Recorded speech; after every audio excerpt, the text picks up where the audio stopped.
Hello everyone, welcome to KPS Khariwal political studio. I am Shipra Khariwal. आज का अपना टॉपिक रहेगा फंडामेंटल राइट। फंडामेंटल राइट यानी कि मौलिक अधिकार। ये वीडियो बाइलिंगुअल रहने वाली है, यानी कि हिंदी और इंग्लिश दोनों ही लैंग्वेज में ये वीडियो रहेगी। आपको नोट्स भी दोनों ही लैंग्वेज में इस वीडियो में देखने को मिलेंगे। इस वीडियो में हम क्या पढ़ने वाले हैं?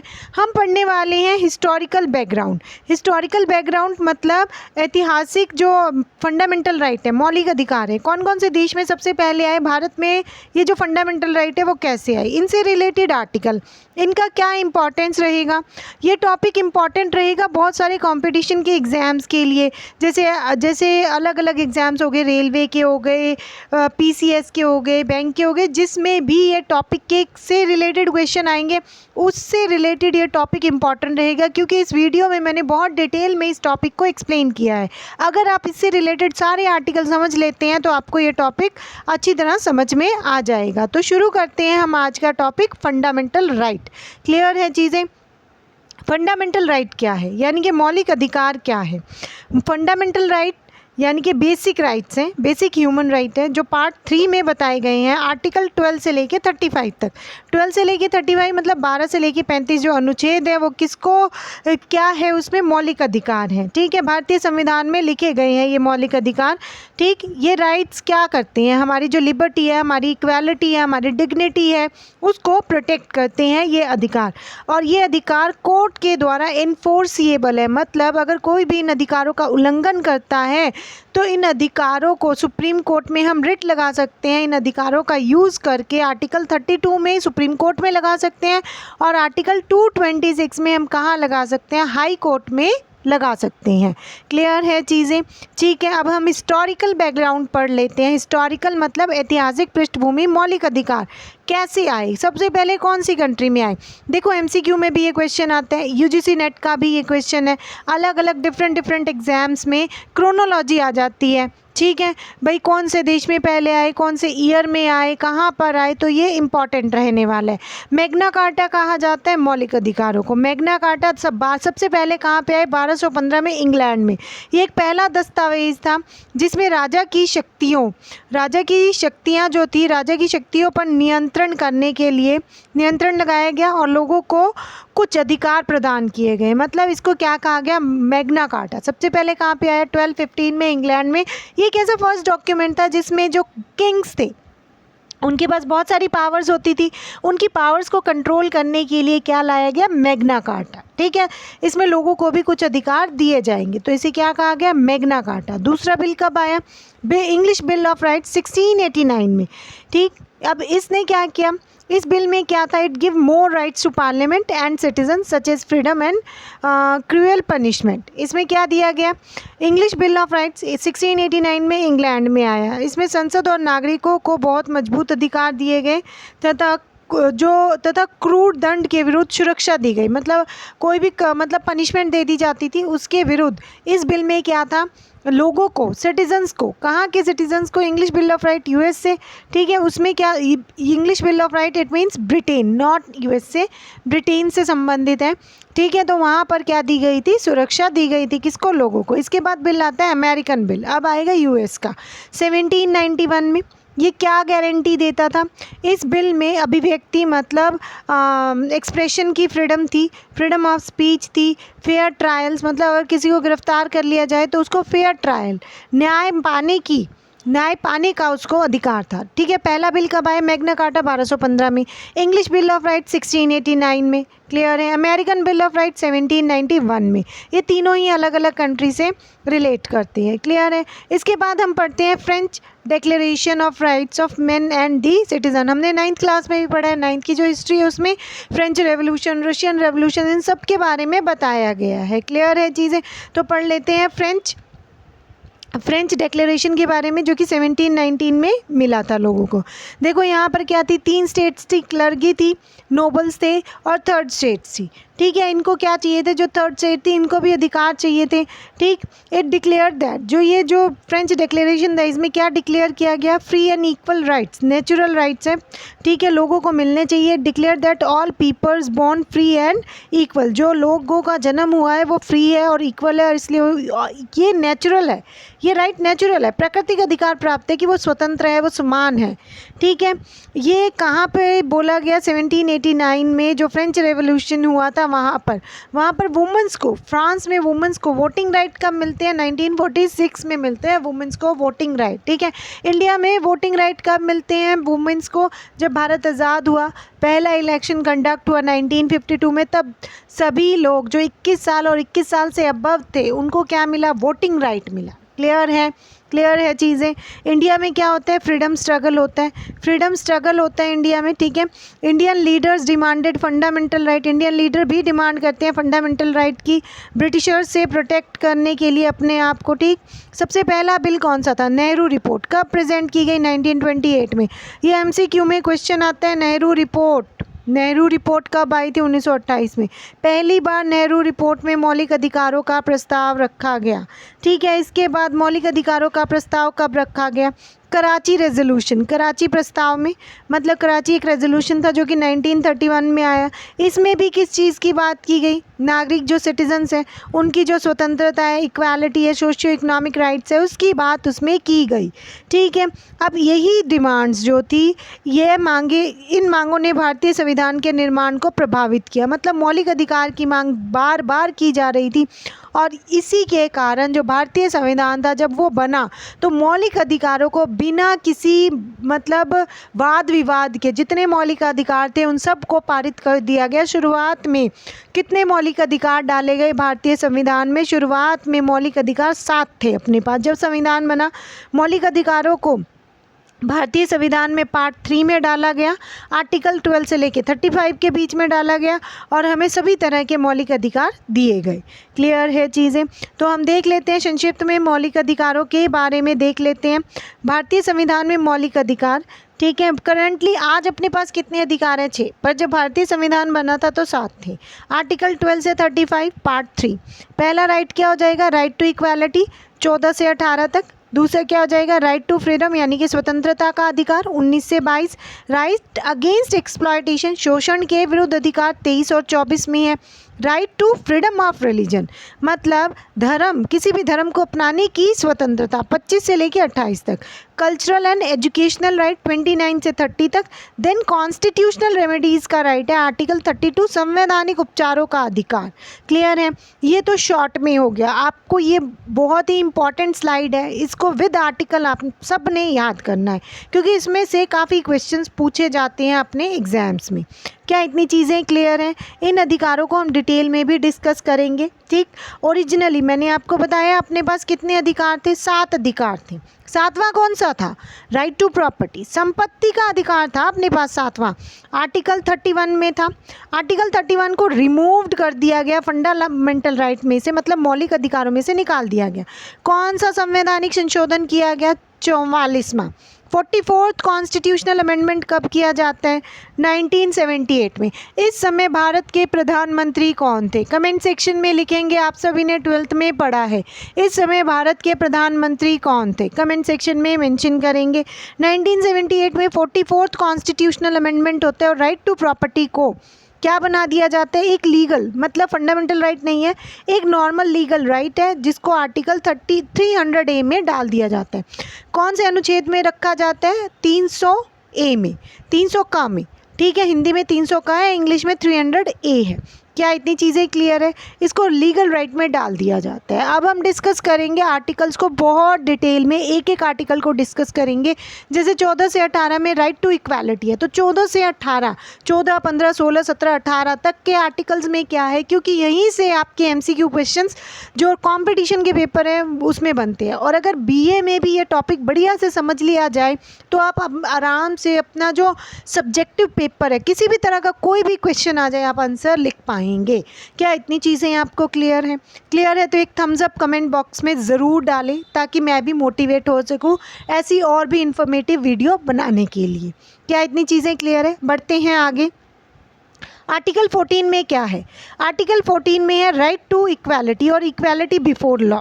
ठीक है, equality before law, equal protection of law, ये दोनों अलग अलग चीज़ें हैं। आर्टिकल 14 दो पार्ट्स में बताया गया है। आर्टिकल 14 में क्या बताया गया? इक्वालिटी बिफोर लॉ, कानून के समक्ष समानता। एवरीवन इक्वल है, चाहे वो कोई भी हो, मतलब no person is above the law, कोई भी व्यक्ति लॉ से अबव नहीं है, including president, prime minister, rich और poor, are treated equally by the courts, मतलब कोर्ट के सामने इन सभी को इक्वली ट्रीट किया जाएगा। क्या इतनी चीज़ें क्लियर हैं? ठीक है। Equal protection of law, equal protection of law क्या होगा? कानूनों का समान संरक्षण, मतलब people in similar situation should be treated equally, मतलब समान अपराध के लिए समान तरह का दंड है। ठीक है, मतलब इक्वल सिचुएशन में जो गिल्टी पर्सन होगा उसको इक्वली ट्रीट किया जाएगा। क्या इतनी चीज़ें क्लियर हैं? ठीक है, तो आर्टिकल 14 को दो हिस्सों में डिवाइड किया गया, इक्वालिटी बिफोर लॉ, कानून के समक्ष समानता, और इक्वल प्रोटेक्शन ऑफ लॉ, कानूनों का समान संरक्षण। क्या इतनी चीज़ें क्लियर है? ठीक है। Government can make special law for weaker section, अच्छा जो weaker section of the society है, जैसे SC ST वुमेन्स हो गए, ठीक है, इसके लिए गवर्नमेंट ने क्या बनाए हैं? स्पेशल लॉज को बनाया है, सो दैट कि वो क्लास क्या हो सके? प्रोटेक्ट हो सके। डिसेबल पीपल के लिए भी क्या किया गया है? मतलब रिजर्वेशन दिया गया है ताकि इन क्लास को क्या मिल सके? संरक्षण मिल सके। Two people commit the same crime both will punished equally, मतलब दो लोगों ने सेम क्राइम किया है तो इनको क्या किया जाएगा? एकदम इक्वल ट्रीटमेंट मिलेगा, इक्वल पनिशमेंट मिलेगा। ठीक है। Reservation for SC ST and OBC allowed because they need special protection to achieve equality, इनको क्या चाहिए? स्पेशल प्रोटेक्शन चाहिए इक्वालिटी को अचीव करने के लिए। देखो, इक्वालिटी बिफोर लॉ मतलब SC ST OBC, ठीक है, रिजर्वेशन के थ्रू इनको समान बनाने की कोशिश की गई है। इक्वल प्रोटेक्शन ऑफ लॉ मतलब सेम चीज़ के लिए सेम तरह का क्या है? दंड है। क्लियर है चीज़ें? ठीक है, बढ़ते हैं आगे। आर्टिकल 15 में क्या बताया गया है? प्रोहिबिशन ऑफ डिस्क्रिमिनेशन, किसी से किसी तरह का किसी भी बेसिस पे भेदभाव नहीं किया जाएगा। स्टेट डिस्क्रिमिनेट नहीं कर सकता धर्म, वंश, जाति, लिंग के आधार पर या प्लेस ऑफ बर्थ के आधार पर। ठीक है, प्रोहिबिशन ऑफ डिस्क्रिमिनेशन, भेदभाव पर निषेध है, भेदभाव का निषेध है। क्लियर है चीज़ें? आर्टिकल 16 में क्या है? Equality of opportunity in public employment, सरकारी जो नौकरी होगी उसमें अवसर की समानता, सभी को समान अधिकार है सरकारी नौकरी पाने का, चाहे वो किसी भी रिलीजन का हो, किसी भी कास्ट का हो, किसी भी धर्म का हो। ठीक है, सभी को समान अधिकार है। एबॉलिशमेंट ऑफ अनटचेबिलिटी एज स्पर्शताकांत, कौन से आर्टिकल में? आर्टिकल 70, मोस्ट इंपॉर्टेंट आर्टिकल है। अनटचेबिलिटी कंप्लीटली अबॉलिश कर दिया गया है इंडिया से। Practicing untouchability is punishable offence, अगर अनटचेबिलिटी को आज भी प्रैक्टिस किया जाता है तो इसके लिए पनिशमेंट है। क्या पनिशमेंट है? मतलब 26 जनवरी को 1950 को जब ये संविधान लागू हुआ था तो उसके तहत आर्टिकल 17 आया और 17 में अस्पृश्यता यानी कि अनटचेबिलिटी का क्या कर दिया गया? अंत कर दिया गया। क्लियर है चीज़ें? ठीक, अब इसमें क्या बताया गया? Protection of civil right act बना, ये कानून 1955 में बनाया गया था। शुरुआत में अनटचेबिलिटी ऑफेंस एक्ट नाम था, बाद में इसका नाम बदल कर क्या कर दिया गया? 1976 में नाम बदल कर protection of civil right act कर दिया गया। क्या कर दिया गया? Protection of civil right act कर दिया गया 1976 में। तो ये दो अलग अलग क्वेश्चन है, ये यहाँ से बनते हैं। ठीक है, ये यहाँ से क्वेश्चंस बनते हैं तो आप ये ज़रूर चेक कर लें एक बार। क्लियर है चीज़ें? आर्टिकल 18 में क्या है? अबॉलिशन ऑफ टाइटल्स, उपाधियों का अंत। Government can not give titles and create social inequality, government क्या नहीं कर सकती? टाइटल्स नहीं दे सकती। पर टाइटल किस तरह के टाइटल? नॉट अलाउड, मतलब कौन से टाइटल देना अलाउड नहीं है अंडर आर्टिकल 18? राजा, राय बहादुर, नवाब, ठीक है, जो हेरिडिटली ये टाइटल चलते आ रहे हैं ये अलाउड नहीं है। कौन से टाइटल अलाउड है? कोई भी मिलिट्री से रिलेटेड, एकेडमिक से रिलेटेड टाइटल्स, ठीक है, एकेडमिक से related distinction such as doctors, profession, major, colonial, colonel, ठीक है, मेजर कर्नल, इस तरह के टाइटल्स अलाउड है। और किस तरह के अलाउड है? कोई भी सिविलियन टाइटल्स, ठीक है, national awards, Bharat Ratna, Padma awards, Padmashri, ठीक है। Hereditary titles are not allowed in which article? Article 18। उपाधियों का अंत किस में है? आर्टिकल 18 में है। नाउ ये था आर्टिकल 14 से लेके 18, राइट टू इक्वालिटी। अब हम डिस्कस कर लेते हैं राइट टू फ्रीडम। ठीक है। आर्टिकल 19 से लेके 22 एस स्वतंत्रता का अधिकार 19 से लेके 22 तक है।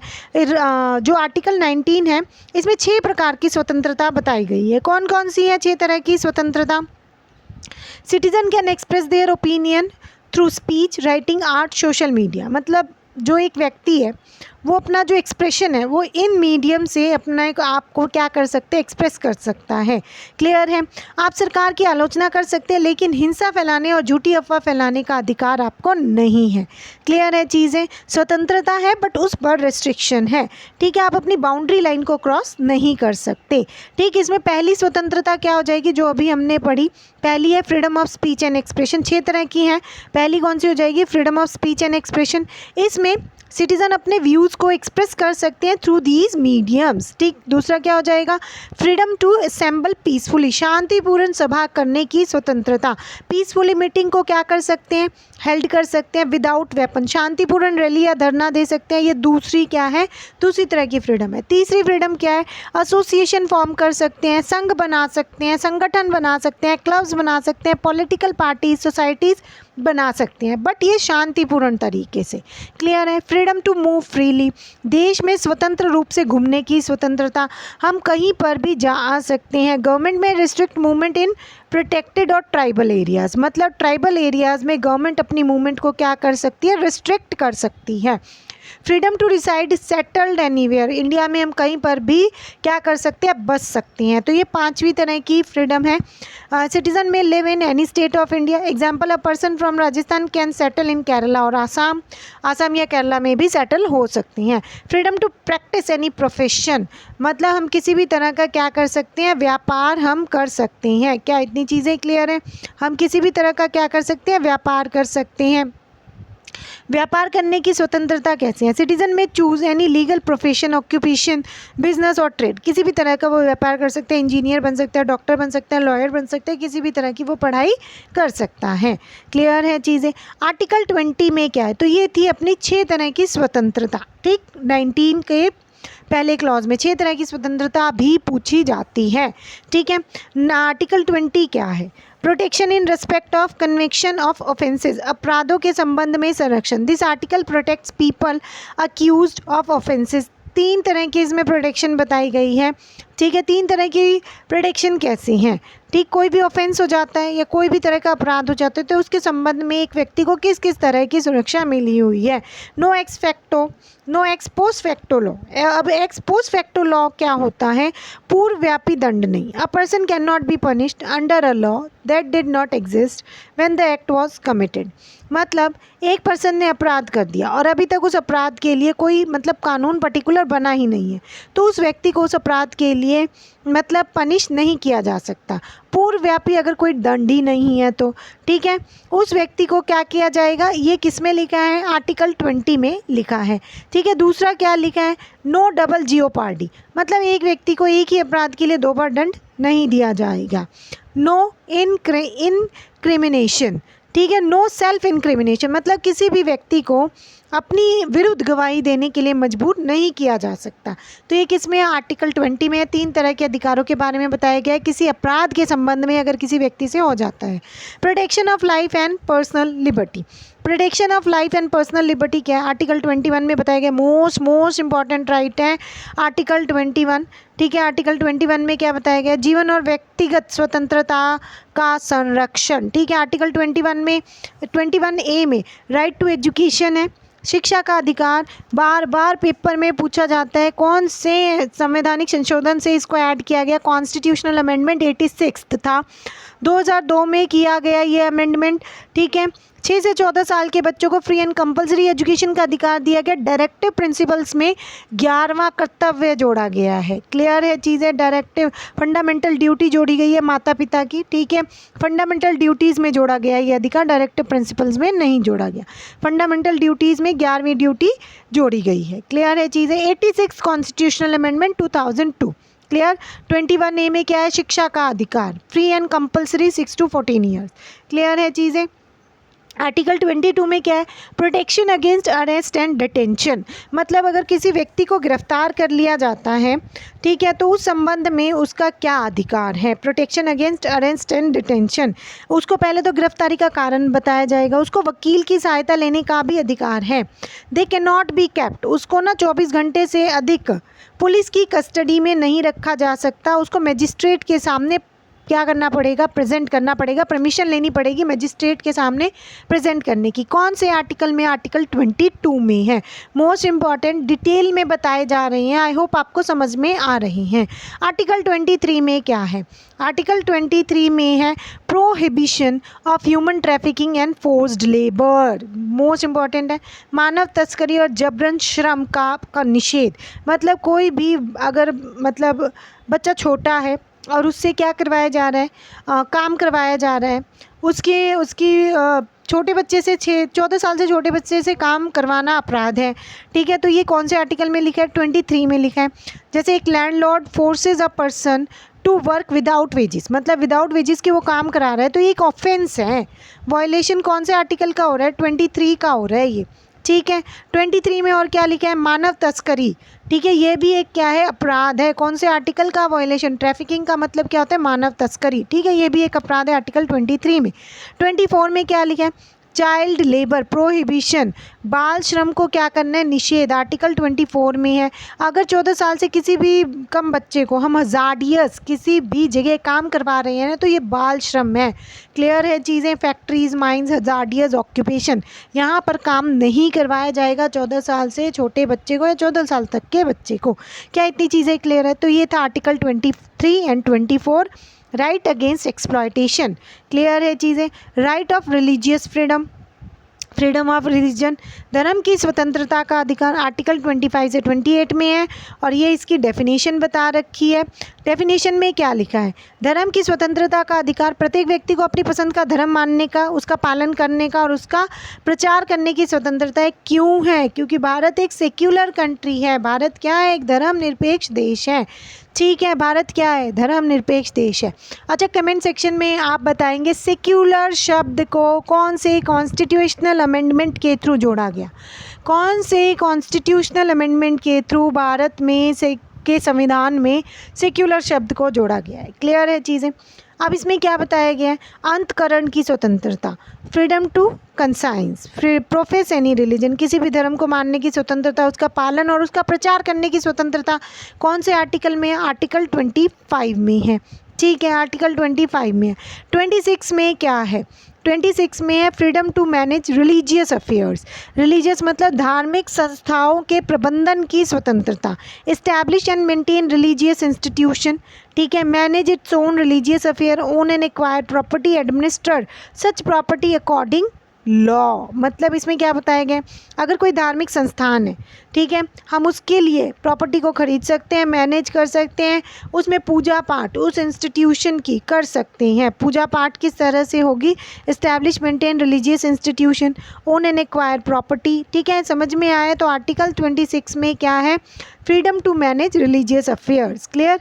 27 में क्या है, freedom from payment of taxes for promotion of any religion, मतलब किसी विशेष धर्म के प्रचार के लिए कर देने से स्वतंत्रता, ठीक है, कर नहीं दिया जाएगा किसी भी विशेष धर्म के प्रचार के लिए, इससे भारत सरकार क्या कर रही है, स्वतंत्र कर रही है।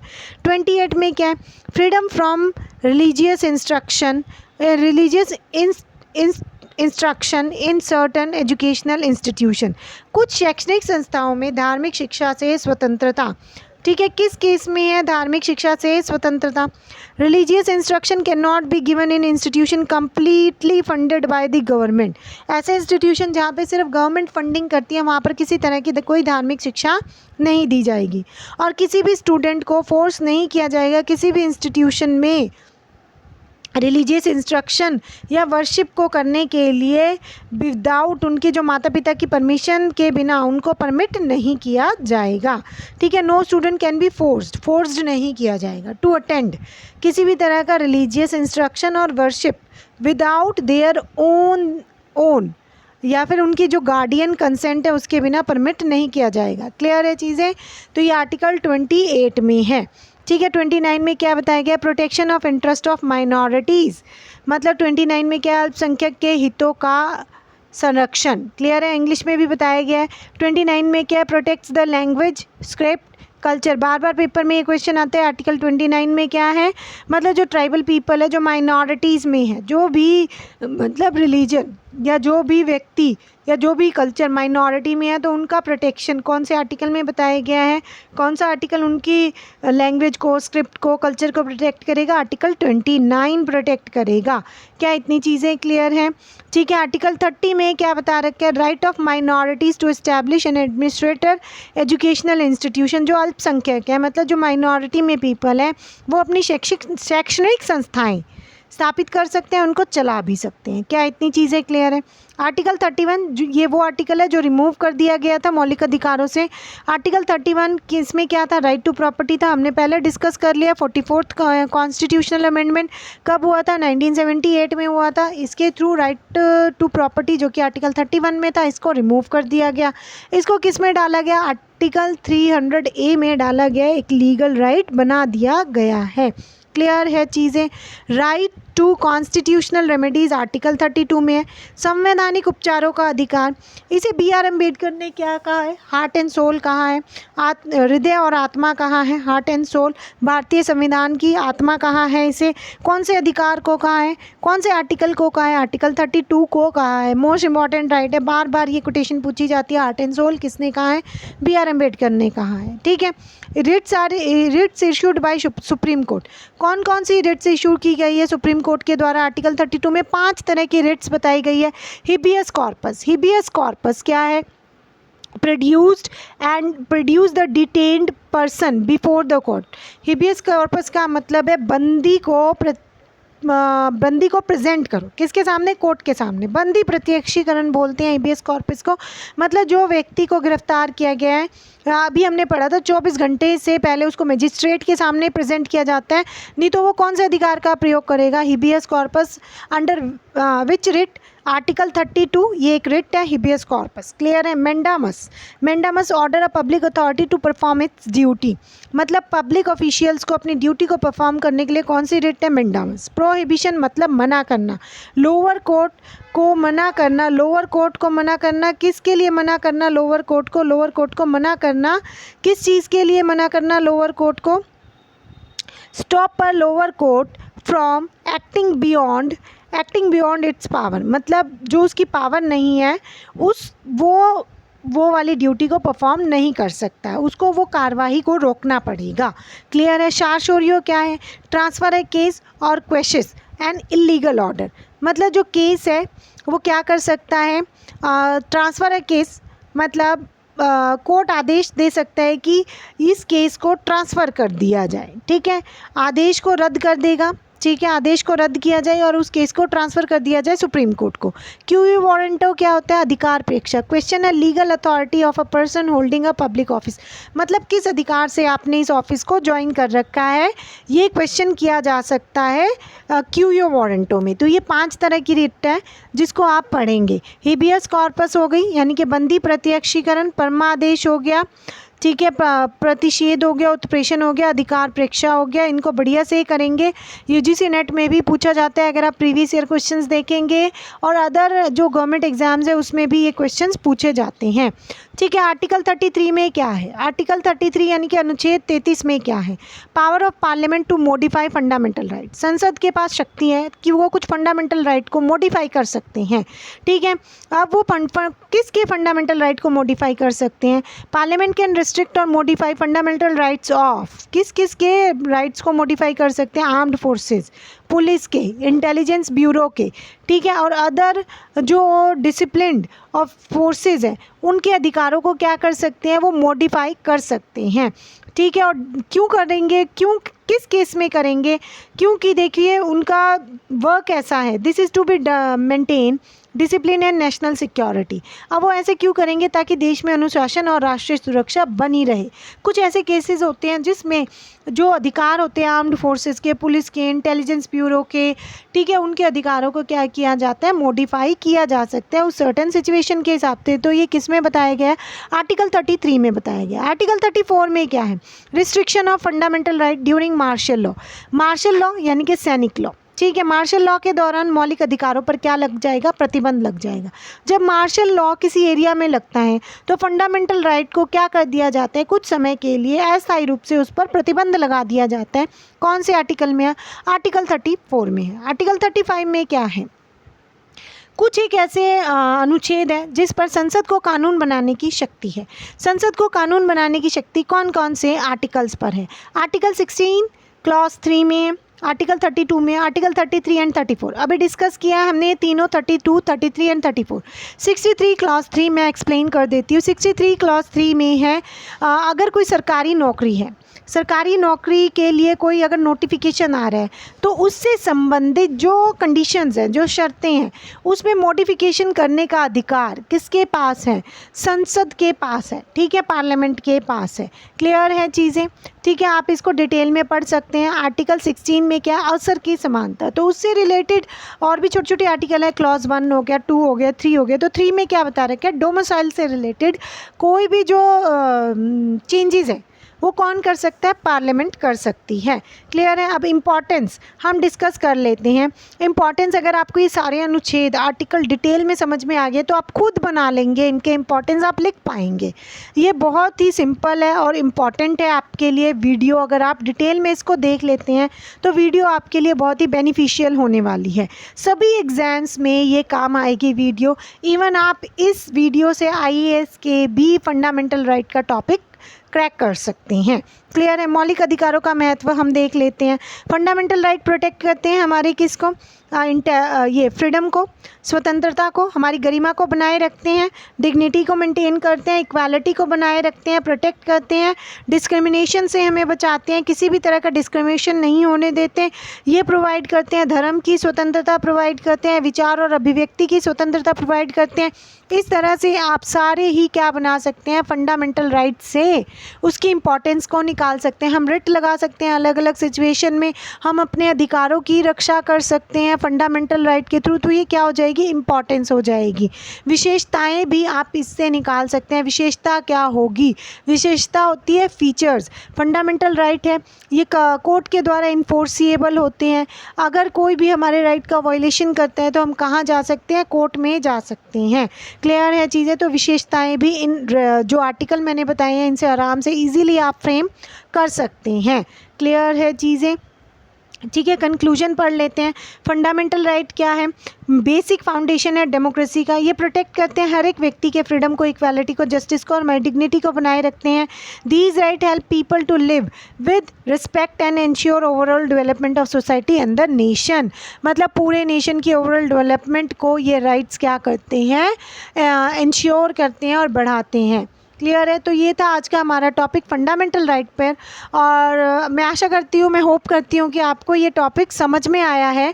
और अगर आपको मेरी वीडियो समझ में आ रही है और ये टॉपिक समझ में आ रहा है तो आप मेरी वीडियो को लाइक, शेयर एंड सब्सक्राइब ज़रूर करें। नेक्स्ट वीडियो अपनी रहेगी दूसरे टॉपिक पर, में भी हो सकती है फंडामेंटल ड्यूटीज़ पर, या फिर आप कमेंट करें मैं किस पर नेक्स्ट वीडियो बनाऊँ। तब तक के लिए have a nice day, take care and bye bye.